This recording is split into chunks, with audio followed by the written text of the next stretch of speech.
mensaje traigo que anunciar, que aun ángeles quisieran dar. Reconciliados hoy es la divina voz. Reconciliados. Estudios del Santuario.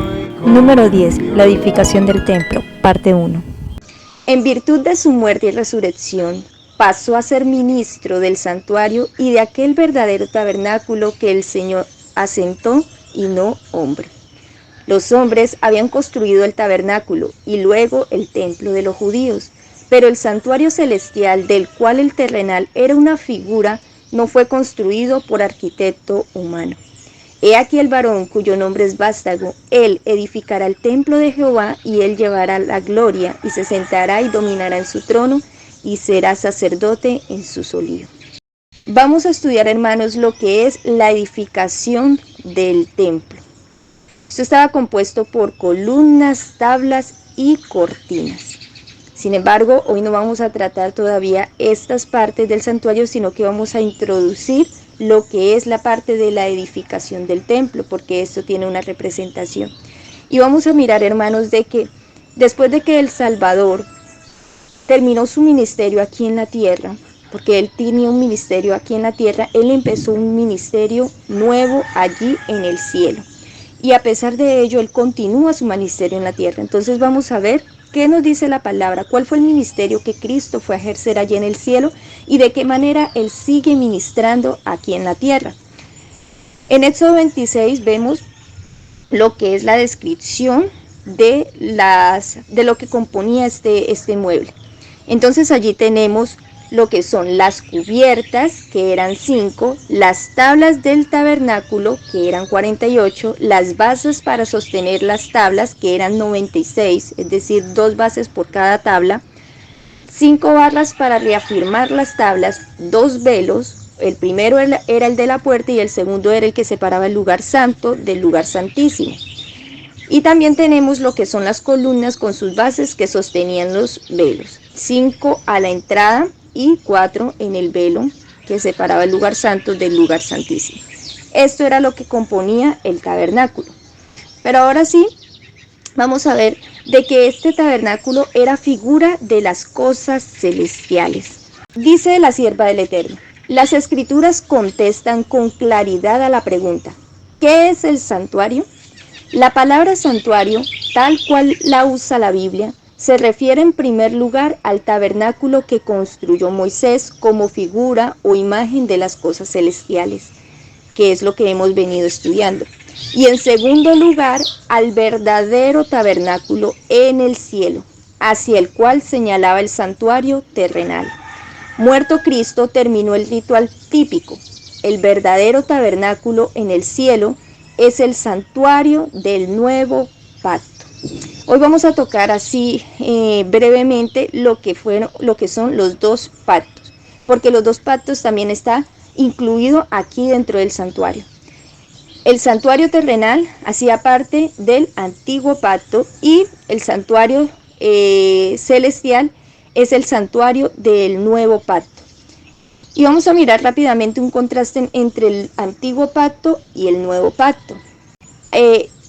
A nosotros se nos ha enseñado de que el antiguo pacto era de que cada uno se salvaba de una manera, o sea, de que los hombres se salvaban de una manera diferente al nuevo pacto. Y realmente ahorita nos vamos a dar cuenta de que realmente Dios siempre se ha regido por el nuevo pacto, que el antiguo pacto fue algo que Dios permitió que se estableciera con un propósito, pero que nunca ha sido el propósito de Dios que nosotros vivamos bajo el antiguo pacto, porque a la final el antiguo pacto no puede traer salvación. Y el contraste que hay entre el antiguo pacto y el nuevo pacto es la siguiente: el antiguo pacto es justificación propia. Recordemos que en el antiguo pacto dice que cuando el pueblo de Israel oyó las palabras del Señor, dice que ellos harían, le dijo a Moisés: no hable Dios con nosotros, sino habla tú con él, para que no muramos. Y después de que ellos escucharon las palabras de parte de Moisés, dice que ellos dijeron: todo lo que Jehová ha dicho, esto haremos. Ellos se comprometieron, fueron las promesas del pueblo para con Dios. El primer pacto fue establecido con el pueblo de Israel cuando salió de Egipto, confirmado en el Sinaí y ratificado por la sangre de animal. Después de que se estableció ese antiguo pacto, dice que este fue ratificado por la sangre de un animal. En el caso del nuevo pacto fue establecido, mira, importantísimo esto, fue establecido ¿en qué momento? Desde el principio, con Adán y Eva. Fue confirmado a Abraham y ratificado por la sangre de Cristo. Este es el mejor pacto, dice. La condición del antiguo pacto, volvamos, la condición era obedece y vivirás. Esta era la condición del antiguo pacto. Pero la condición del nuevo pacto es, se da las promesas para todo aquel que cree. Entonces, aquí vemos que en el antiguo pacto es obediencia, obedece y vivirás. O sea, no hay ninguna promesa de parte de Dios, sino un compromiso de parte del hombre. Pero en el nuevo pacto se da que se entregan las promesas para todo aquel que cree. En el antiguo pacto son peores promesas. ¿Por qué son peores promesas? Porque son las promesas del hombre, de nosotros para con Dios. Es como cuando nosotros queremos decirle a Dios, Padre, yo voy a hacer esto, voy a cambiar, voy a dejar de hacer esto, de hacer lo otro, voy a hacer, ¿sí? Son nuestras promesas hacia Dios. Y sabemos de que el hombre carnal no puede agradar a Dios, de que necesita algo más. Entonces, por eso en el nuevo pacto el Señor nos ofrece mejores promesas, que son las promesas de Dios para con su pueblo. Y aquí vamos a mirar cuáles son esas promesas, o una de esas promesas. En el antiguo pacto no había perdón de pecados, porque aún la palabra de Dios dice de que los sacrificios de animales y corderos no podía santificar a las personas que practicaban tal culto. Entonces, por esa razón, no podía haber perdón de pecados, porque no había una verdadera santificación. Recordemos de que todo esto era un simbolismo del verdadero sacrificio que se iba a hacer.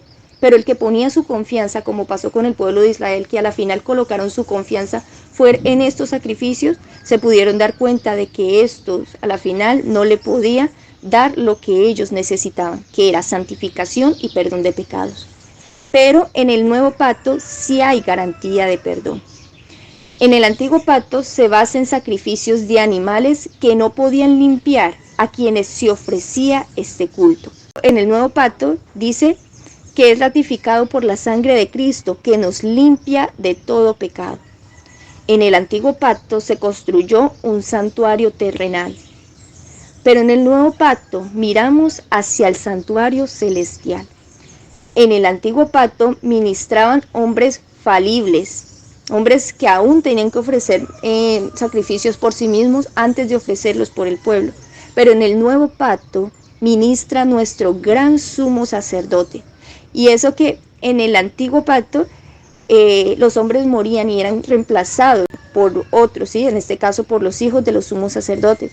Pero en este caso dice la palabra de Dios que Cristo entró en el santuario celestial una vez y para siempre. En el antiguo pacto la ley estaba escrita ¿en dónde? En tablas de piedra, de una manera externa, donde la gente solamente, o el pueblo solamente la miraba. Pero en el nuevo pacto se nos ha prometido que la ley sería escrita en nuestros corazones.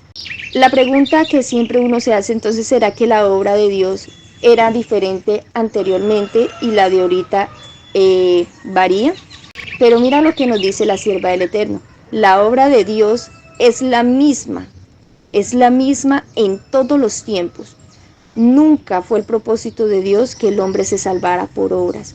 Nunca fue el propósito de Dios que el hombre hiciera de estos sacrificios, pusiera en estos sacrificios terrenales de animales su confianza, sino que dice que aunque hay distintos grados de desarrollo y diferentes manifestaciones de su poder para suplir las necesidades de los hombres en diferentes siglos, empezando con la primera promesa evangélica y siguiendo a través de las edades patriarcal y judía para llegar hasta nuestros propios días. Dice que la primera promesa evangélica, ¿a quién se les fue dada? A nuestros padres, Adán y Eva, cuando pecaron, que fue cuando se les entregó el sistema de sacrificio. Pero después siguió la era de los patriarcas patriarcal judía, es decir, de los hijos de Jacob, las 12 tribus de Israel. Entonces se le entregó otro grado de desarrollo, se le entregó de otra manera para llegar hasta nuestros propios días. Ha habido un desarrollo gradual de los propósitos de Dios en el plan de la redención. El Salvador simbolizado en los ritos y ceremonias de la ley judía es el mismo que se revela en el Evangelio. Oiga, el Salvador simbolizado en los ritos y ceremonias de la ley judía es el mismo que se revela ¿en dónde? En el Evangelio. El que proclamó la ley desde el Sinaí y entregó a Moisés los preceptos de la ley ritual es el mismo que pronunció el Sermón del Monte.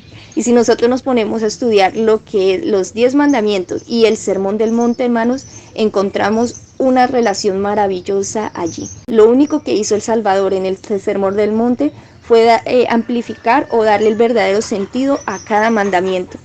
Pero son los mismos mandamientos que se le entregó al pueblo de Israel en el monte Sinaí. Dice, los grandes principios del amor a Dios que él proclamó como fundamento de la ley y los profetas son solo una reiteración de lo que él había dicho por medio de Moisés al pueblo hebreo. Oye Israel, Jehová nuestro Dios, Jehová uno es. Amarás a Jehová tu Dios de todo tu corazón, de toda tu alma y con todas tus fuerzas, y amarás a tu prójimo como a ti mismo. El maestro es el mismo en las dos dispensaciones. Oiga, dice que el maestro es el mismo en las dos dispensaciones. Las demandas de Dios son las mismas. Los principios de su gobierno son los mismos, porque todo procede de aquel en el cual no hay mudanza ni sombra de variación. Vamos a mirar por qué el primer pacto recibió el nombre de segundo pacto. Si vemos que el segundo pacto fue establecido desde el principio con Adán y Eva, ¿por qué recibe nombre de segundo pacto? Dice la sierva del Eterno que este fue ratificado por Cristo y recibió el nombre de nuevo pacto. Aunque este pacto fue hecho con Adán y más tarde se le renovó a Abraham, no pudo ratificarse sino hasta la muerte de Cristo. Es decir, que se estableció desde el mismo momento en que Adán y Eva pecaron. Se estableció este pacto, pero se ratificó o se confirmó hasta la muerte de Cristo. Existió en virtud de la promesa de Dios, desde que se indicó por primera vez la posibilidad de redención. Fue aceptado por fe. No obstante, cuando Cristo lo ratificó, fue llamado como el nuevo pacto. Es decir, que este recibe el nombre del nuevo pacto fue porque se ratificó después o se confirmó después que el primer pacto. La ley de Dios fue la base de este pacto, que era sencillamente un arreglo para restituir al hombre a la armonía con la voluntad divina para colocarlo en la condición de obedecer la ley de Dios. Entonces, por esa razón, este recibe el nombre del segundo pacto. Ahora sí vamos a mirar por qué se hizo necesario este pacto. Si vemos que este primer pacto era imperfecto, que no tenían promesas buenas, por decir así, entonces, ¿por qué Dios permitió que se ratificara este primer pacto? Pues bien, la pluma inspirada nos dice, pero si el pacto confirmado a Abraham contenía la promesa de la redención, ¿por qué se hizo otro pacto en el Sinaí? Durante su esclavitud, el pueblo había perdido en alto grado el conocimiento de Dios y de los principios del pacto de Abraham. Al libertarlos de Egipto, Dios trató de revelarles su poder y su misericordia para inducirlos a amarles y a confiar en Él. Los llevó al Mar Rojo, donde perseguidos por los egipcios parecía imposible que escaparan, para que vieran su total desamparo y necesidad de ayuda divina. Y entonces los libró. Así se llenaron de amor y gratitud hacia Él y confiaron en su poder para ayudarlos. Los ligó a sí mismo como su libertador de la esclavitud temporal. Miremos que lo primero que hizo el Salvador al sacar al pueblo de Israel de Egipto fue mostrarle su total dependencia de Él.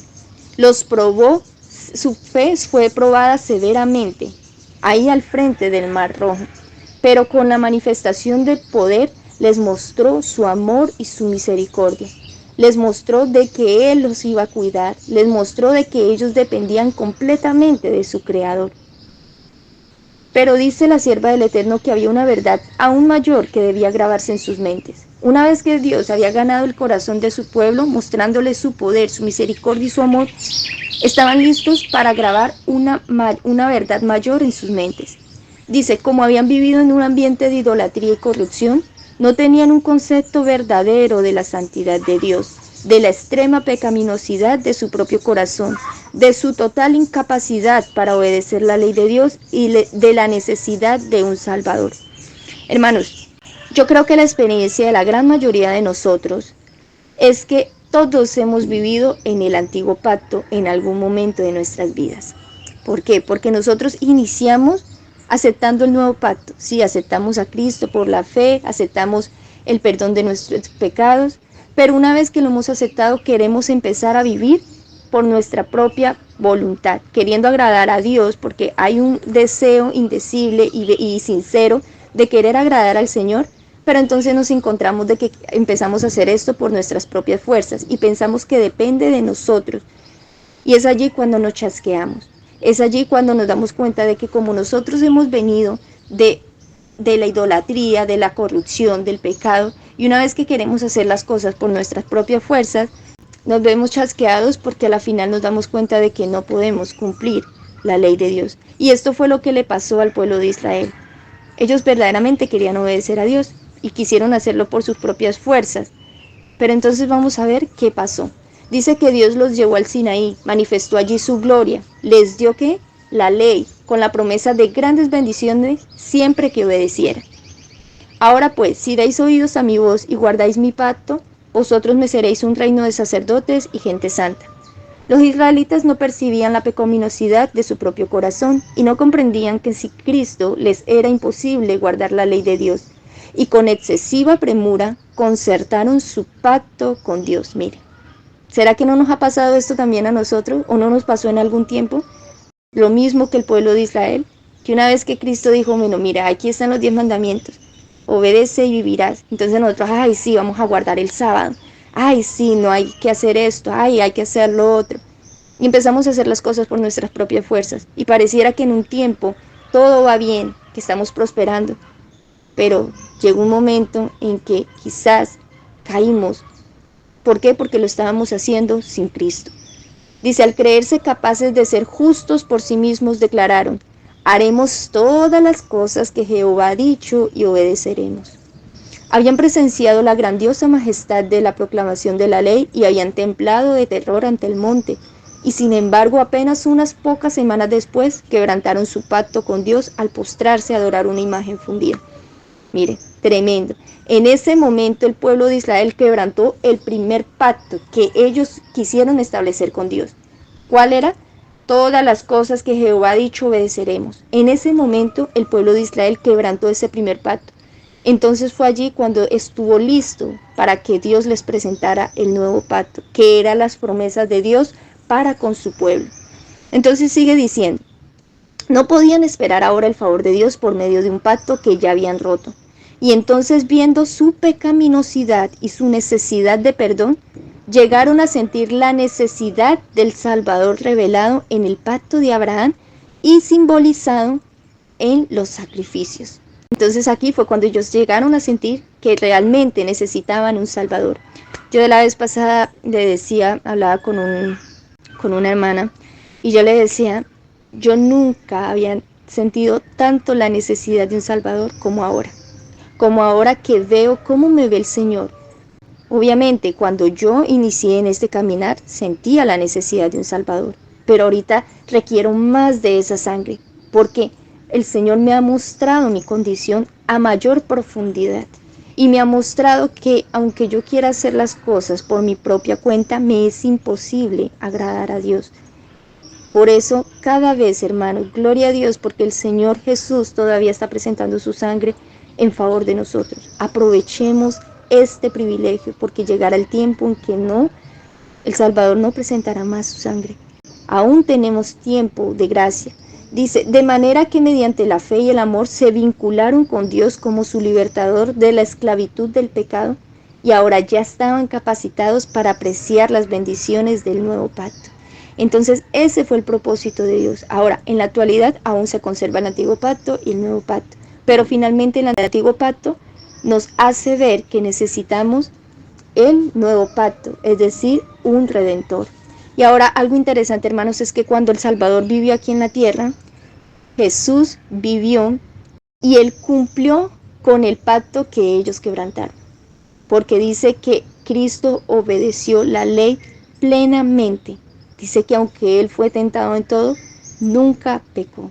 Entonces, Él, en su misericordia, Él restauró el pacto que el pueblo de Israel quebrantó en el Sinaí. Y por eso es que por los méritos de Él y solamente de Él, es que nosotros podemos ser salvos. Finalmente nos podemos dar cuenta de que la ley es nuestro ayo que nos conduce a Cristo. En Gálatas 3, 23 y 24 nos dice, pero antes que viniese la fe, estábamos confinados ¿bajo qué? Bajo la ley, encerrados para aquella fe que iba a ser revelada. De manera que la ley ha sido nuestro ayo para llevarnos a Cristo a fin de que fuésemos justificados por la fe. La ley es nuestro ayo que nos conduce a Cristo. Cuando nos damos cuenta de que esta ley es imposible guardarla, podemos tener o podemos guardar esta ley de una manera superficial, una manera externa, pero cuando vemos la profundidad de la ley, que la ley es espiritual, así como lo dice la palabra, nos damos cuenta de que constantemente la estamos quebrantando. Y es allí cuando vemos que necesitamos un Salvador, y es por eso que finalmente la ley nos conduce a Cristo. Y lo más hermoso de todo es que, así como la ley nos conduce a Cristo, Cristo nuevamente nos lleva a la ley porque Él graba estas leyes en nuestros corazones.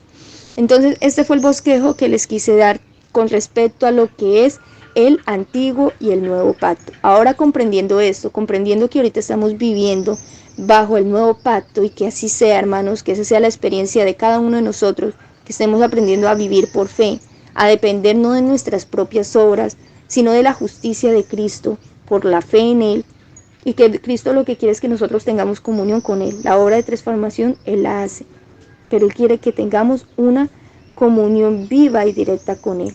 Ahora vamos a darnos cuenta de que Jesús es mediador de ¿qué? Un mejor pacto. En Hebreos 9, del 11 al 15 nos dice la palabra, pero estando ya presente Cristo, sumo sacerdote de los bienes venideros, por el más amplio y más perfecto tabernáculo, no hecho de manos, es decir, no de esta creación, y no por sangre de machos cabríos ni de becerros, sino por su propia sangre, entró una vez para siempre en el lugar santísimo, habiendo obtenido eterna redención.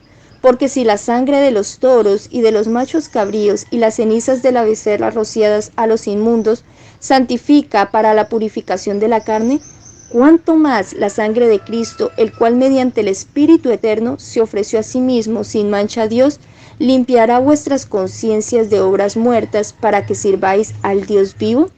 Así que, por eso, es mediador de ¿qué?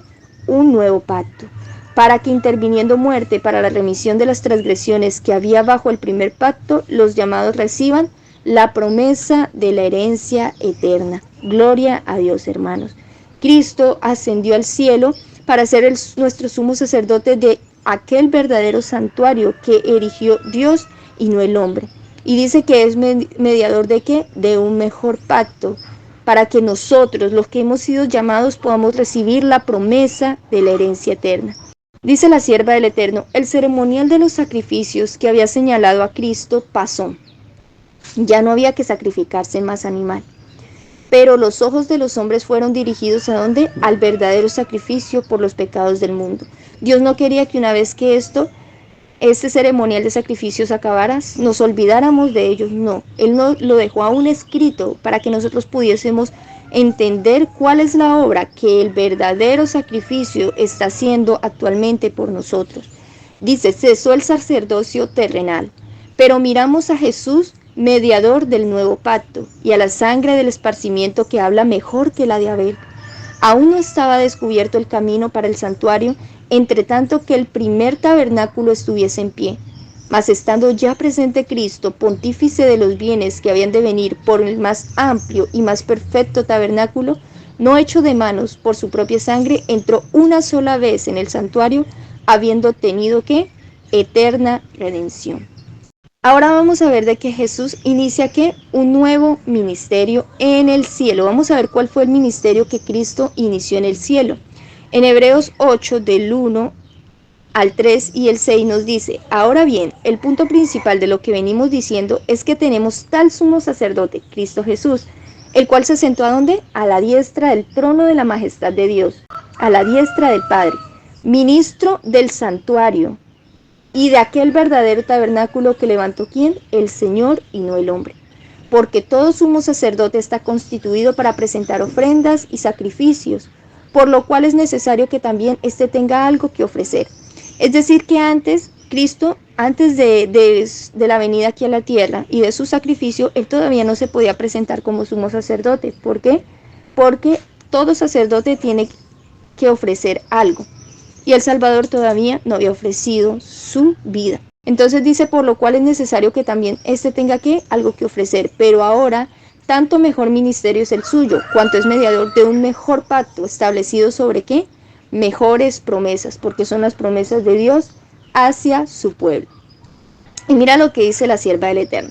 La administración del sacerdote durante el año en el primer departamento del santuario. Ya miramos cuál era el servicio que se ofrecía o que se hacía en los dos primeros muebles del atrio, que representaba la obra de Dios aquí, o la obra de Cristo aquí en la tierra, el sacrificio, la vida terrenal de Cristo y también la muerte y la resurrección de Cristo. Pero una vez que él lava sus manos y sus pies, el sacerdote lavaba sus manos y sus pies, entraba ¿a dónde? Al santuario. Ahorita vamos a ver cuál era la obra que se hacía dentro. Dice, dentro del velo que formaba la puerta y separaba el lugar santo del atrio exterior. Representaba la obra de administración que Cristo inició al ascender. La obra del sacerdote en el servicio diario consistía en presentar ante Dios la sangre de la ofrenda por el pecado y también el incienso que subía con las oraciones de Israel. Después nos vamos a espaciar más en esto que se hacía allí, pero allí vemos de que esto era lo que hacía el sacerdote. Presentaba que la sangre que había traído desde afuera del atrio y también presentaba juntamente el incienso que subía con las oraciones del pueblo. Así es como Cristo ofrece su sangre ante el Padre en beneficio de los pecadores. Y así es como presenta ante el Padre, además, junto con el precioso perfume de su propia justicia. El incienso representa ¿la qué? La justicia de Cristo, las oraciones de los creyentes arrepentidos. Tal era la obra desempeñada en el primer departamento del santuario en el cielo. Este ministerio siguió efectuándose durante ¿qué? 18 siglos. ¿Por qué 18 siglos? Porque recordemos que en 1844 fue cuando Cristo dejó este departamento y siguió hacia el lugar santísimo. Dice, en el primer departamento del santuario, la sangre de Cristo ofrecida en beneficio de los creyentes arrepentidos les aseguraba el perdón y la aceptación del Padre, pero no obstante sus pecados permanecían inscritos en los libros del registro. Oiga, la sangre de Cristo ¿qué? Ofrecía beneficio de los creyentes arrepentidos y les aseguraba el perdón, pero dice que estos pecados seguían registrados allí en el santuario, ¿sí? Se perdonaba, pero aún seguía el registro. Dice, o sigue el registro, dice, como en el servicio típico había una obra de expiación al fin del año, así también antes que la obra de Cristo para la redención de los hombres se complete, queda por hacer una obra de expiación para remover el pecado del santuario, ¿sí? Más adelante vamos a ampliar más lo que es este servicio, porque este era el que se presentaba en el otro departamento del santuario, que era el lugar santísimo. Dice que este servicio comenzó cuando terminaron los 2300 días. Entonces, así como lo había predicho Daniel el profeta, nuestro sumo sacerdote entró en el lugar santísimo para cumplir la última parte de su obra solemne, la purificación del santuario. Sí, bueno, aquí ya nos adelantamos un poquito más a cuál es la obra que va a hacer Cristo después de que pase del lugar santo al lugar santísimo. Por lo pronto, quedémonos con que Cristo estaba en el primer departamento del santuario presentando su sangre y el incienso juntamente con las oraciones de su pueblo. Ahora, ¿quiénes participarán del gran día de la expiación? En el rito típico, solo aquellos que se habían presentado ante Dios arrepintiéndose y confesando sus pecados y cuyas iniquidades eran llevadas al santuario por medio de la sangre del holocausto, tenían participación en el servicio del día de las expiaciones. Así, en el gran día de la expiación final y del juicio, los únicos casos que se consideran son los de quienes hayan profesado ser hijos de Dios. El juicio de los impíos es una hora distinta y se verificará en fecha posterior. Es tiempo de que el juicio comience de la casa de Dios, y si primero comienza por nosotros, ¿qué será el fin de aquellos que no obedecen al Evangelio? Es decir, que los que han de participar de este gran día de expiación son aquellos que han profesado que ser hijos de Dios. Porque una vez, hermanos, que nosotros hemos confesado a Cristo como nuestro Salvador, nuestros nombres quedan escritos en el libro de la vida. Pero entonces ya cuando empieza el juicio investigador de aquellos que han profesado ser hijos de Dios, solamente de ellos, dice que Cristo empieza a investigar cada caso, y es allí cuando Él empieza a dar bien sea la aprobación o la condenación de acuerdo haya sido las obras de cada individuo. Pero en el caso de las personas que nunca profesaron creer en Dios, este es otro juicio diferente. Ahora, el ministerio del Espíritu. Este es el ministerio que Cristo está llevando a cabo arriba en el santuario. Ahora vamos a ver el ministerio del Espíritu, que es el que está llevando aquí en la tierra. En 2 Corintios capítulo 3, versículos 7 y 8 y 17 nos dice: y si el ministerio de muerte grabado con letras en piedra fue con gloria, tanto que los hijos de Israel no pudieron fijar la vista en el rostro de Moisés a causa de la gloria de su rostro, la cual había de perecer, ¿cómo no será más bien con gloria el ministerio del Espíritu? Porque el Señor es el Espíritu, y donde está el Espíritu del Señor, allí hay libertad. Amén. Gloria a Dios. Mientras Cristo está allí en su humanidad presentando la sangre delante del Padre Celestial, su sangre, su vida, sus méritos delante del Padre Celestial, Él está en su divinidad haciendo una obra maravillosa aquí en la tierra. Y es el ministerio del Espíritu que Él prometió a los creyentes que enviaría. Antes de morir, Él le prometió a su pueblo que enviaría. Dice la sierva del Eterno: la ascensión de Cristo al cielo fue la señal de que sus seguidores iban a recibir la bendición prometida. ¿Cuál era esa bendición prometida? El Salvador le dijo: yo me voy, pero les enviaré ¿qué? El Consolador, el Espíritu de verdad, el cual el mundo no puede recibir porque no le ven ni le conoce, pero vosotros le conocéis porque está con vosotros y estará en vosotros. Esto fue lo que Cristo le prometió a su iglesia, a su pueblo antes de partir. Y cuando Cristo ascendió al cielo, dice que esto fue una señal de que esta bendición iba a venir.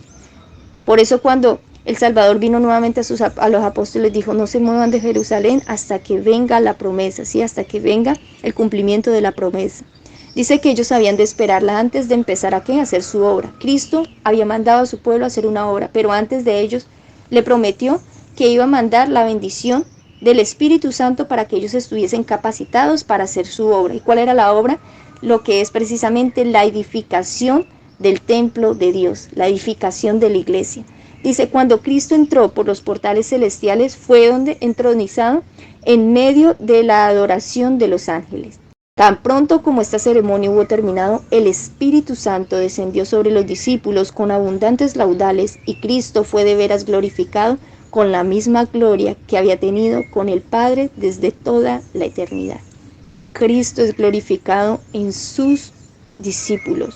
Cristo es glorificado en nosotros a medida que Él envía su Espíritu, su presencia, su vida espiritual en nosotros, y nosotros reflejamos eso. Cristo es glorificado, hermano. Temed a Dios y darle gloria. Pero mira de que aunque esto es un mandamiento, también es una promesa de parte de Dios.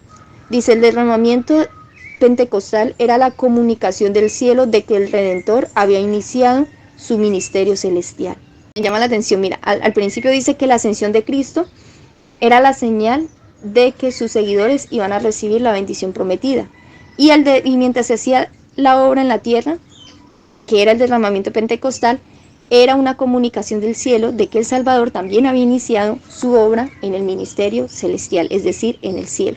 Sí, o sea, estos dos eventos, tanto la ascensión de Cristo como el descenso de Él a través de su Espíritu, era una confirmación del ministerio que Cristo iba a iniciar, tanto en el cielo como en la tierra. De acuerdo con su promesa, había enviado el Espíritu Santo del cielo a sus seguidores como prueba de que como rey y sacerdote había recibido toda autoridad en el cielo y en la tierra, y era el ungido sobre su pueblo, por lo cual puede también salvar eternamente a los que por Él se allegan a Dios, viviendo siempre para interceder por ellos. Aunque el ministerio había de ser trasladado del templo terrenal al celestial, aunque el santuario y nuestro gran sumo sacerdote fuesen invisibles para los ojos humanos, Los discípulos no habían de sufrir pérdida por ello. Nosotros no hemos de sufrir pérdida porque ya no haya un santuario terrenal, hermanos. Porque dice, no sufrirán interrupción en su comunión ni disminución de poder por causa de la ausencia del Salvador. Por el contrario, hermanos, dice, mientras Jesús ministra en el santuario celestial, es siempre por su espíritu el ministro de la iglesia en la tierra.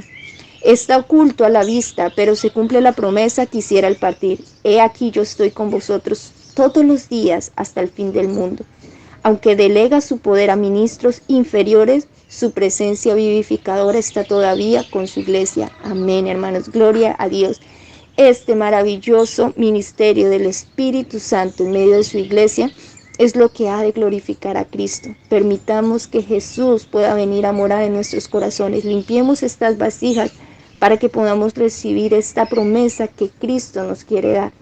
El glorioso ministerio de la reconciliación y la edificación de su templo. En Efesios 4, versículo 8 al 13 nos dice, por lo cual dice, subiendo a lo alto, ¿quién? Jesús, llevó cautiva la cautividad y dio también, ¿qué? Dones a los hombres. Y de eso que subió, ¿qué es sino que también había descendido primero a las partes más bajas de la tierra?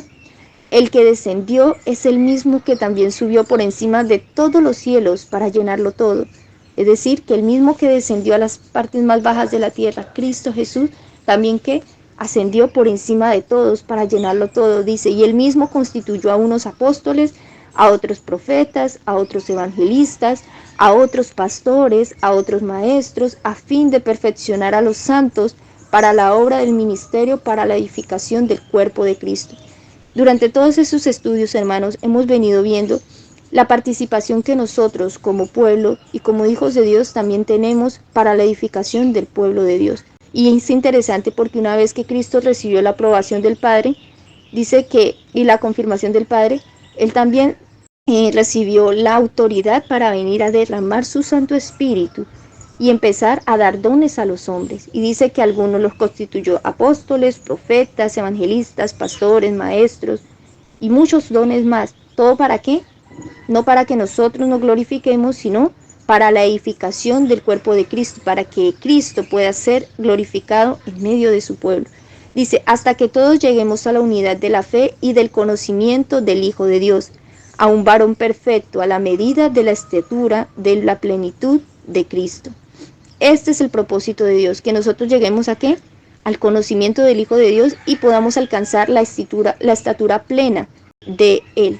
Dice que se nos promete el aliento de vida espiritual. Nosotros cuando nacemos en este mundo tenemos un aliento, un hálito de vida. Pero si bien es cierto, esto es el aliento natural que sostiene esta carne. Pero Cristo desea darnos ¿qué? El aliento de vida espiritual. Por eso en Juan 20:22, después de que el Salvador ascendió y volvió nuevamente a donde sus discípulos, dice que cuando hubo dicho esto, o sea que le había dado instrucciones a sus discípulos, sopló y les dijo que recibí el Espíritu Santo. Este mismo soplo Dios quiere impartirlo hoy sobre su pueblo, hermanos. Y dice la sierva del Eterno, el Espíritu Santo fue prometido a quienes estuvieran luchando por la victoria. Ahora la pregunta que yo les hago y me hago, ¿estamos realmente luchando por alcanzar la victoria? Si lo estamos haciendo, hermanos, si estamos luchando contra el pecado, contra el enemigo, contra el mundo, contra la carne, el Padre Celestial y su amado Hijo han prometido que nos dará de su Santo Espíritu para poder alcanzar esa victoria. Dice, con demostración de todo el poder, dotando al instrumento humano con poderes sobrenaturales e instruyendo al ignorante en los misterios del reino de Dios. Que el Espíritu Santo sea el gran ayudador es una maravillosa promesa. Hermanos, no estamos solos en esta lucha. El Señor sabe que nuestra lucha no es contra carne y sangre, sino contra principados y potestades de las tinieblas. El Señor sabe que nosotros humanamente no podemos vencer el pecado, pero por eso se nos ha dado el precioso don, tanto de la sangre de Cristo que nos limpia de todo pecado, como también el Espíritu Santo que nos capacita para que dejemos de pecar. Sigue diciendo, el Espíritu Santo impartido capacitó a sus discípulos, los apóstoles, para resistir firmemente contra toda clase de idolatría y para exaltar al Señor y tan solo a Él. Hermanos, el pecado de todas las edades realmente ha sido el pecado de la idolatría. Y la idolatría encierra no solamente el adorar a otros dioses, la idolatría encierra lo que es la egolatría, que es el pecado que prevalece en la actualidad. La egolatría es el querernos exaltar a nosotros mismos, que fue el pecado que llevó a la caída de Satanás, es el pecado que llevó a la caída de Adán y Eva, y es el pecado que ha estado degradando a la humanidad durante todas las edades. Por eso es que Dios quiere que nosotros exaltemos ¿a qué? Al Señor y solamente a Él. Y hemos venido estudiando que ese es el propósito de Dios, que nosotros aprendamos a exaltar la cruz de Cristo en nuestras vidas. Dice, ¿quién sino Jesucristo, por medio de su Espíritu y poder divino, dio las plumas de los historiadores sagrados para que pudieran presentar al mundo el precioso registro de los dichos y la obra de Jesucristo? Es decir, de que este mismo Espíritu fue el que inspiró ¿a qué? A los apóstoles y a los profetas. Y ese mismo Espíritu es el que nos ha de dar entendimiento a nosotros para poder entender las Escrituras. Porque aún dice la palabra de Dios que muchas de esas Escrituras los indoctos tuercen para su propia perdición. Sigue diciendo, el Espíritu Santo prometido que Él enviaría después de ascender a su Padre está obrando constantemente para atraer la atención al gran sacrificio hecho en la cruz del Calvario y para descubrir al mundo el amor de Dios al hombre, para abrir al alma convicta lo precioso de las Escrituras y para iluminar las mentes oscurecidas con los brillantes rayos del sol de justicia.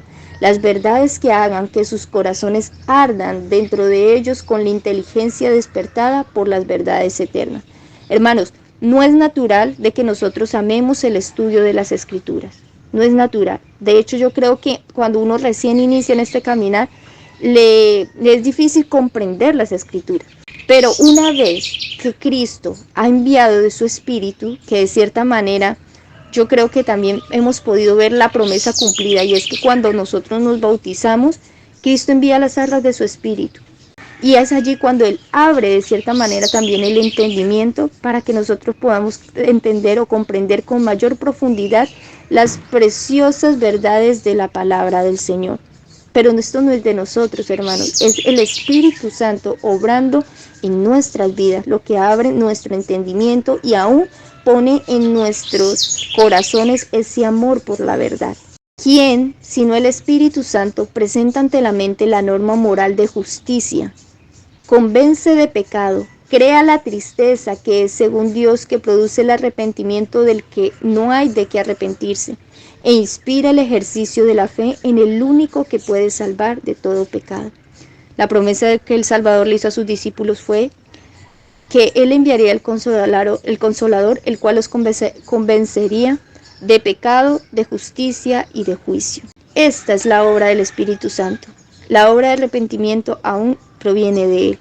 Esto es lo primero que hace, mostrarnos la norma moral, porque muchos actualmente, cuando están destituidos, o por el hombre que está destituido del Espíritu de Dios, no ve su necesidad de un Salvador. Se cree que está bien, cree que no necesita de nada. Es más, aquellos que queremos hacer la voluntad de Dios, quizás nos tratan de extremistas, de fanáticos, porque queremos hacer las cosas conforme a la voluntad de Dios, pero es porque ellos de cierta manera no han podido percibir la norma moral de justicia, por la sencilla razón de que no han permitido que el Espíritu Santo obre en ellos.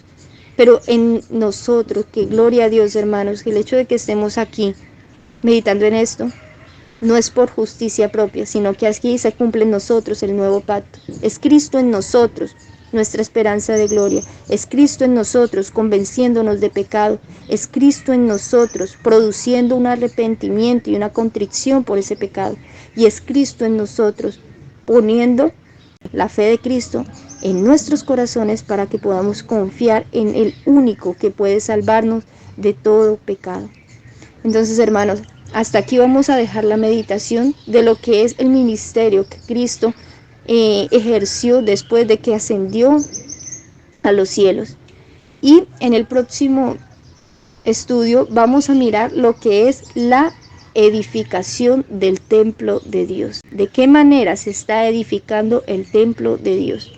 Que el Padre Celestial les bendiga, hermanos. Espero que hayan podido escuchar perfectamente, que se haya podido entender el mensaje y que haya sido de bendición para sus vidas. Suscríbete a nuestro canal, dale like y comparte el video para que otros se puedan ver beneficiados con estos mensajes. Que el Padre Celestial te bendiga.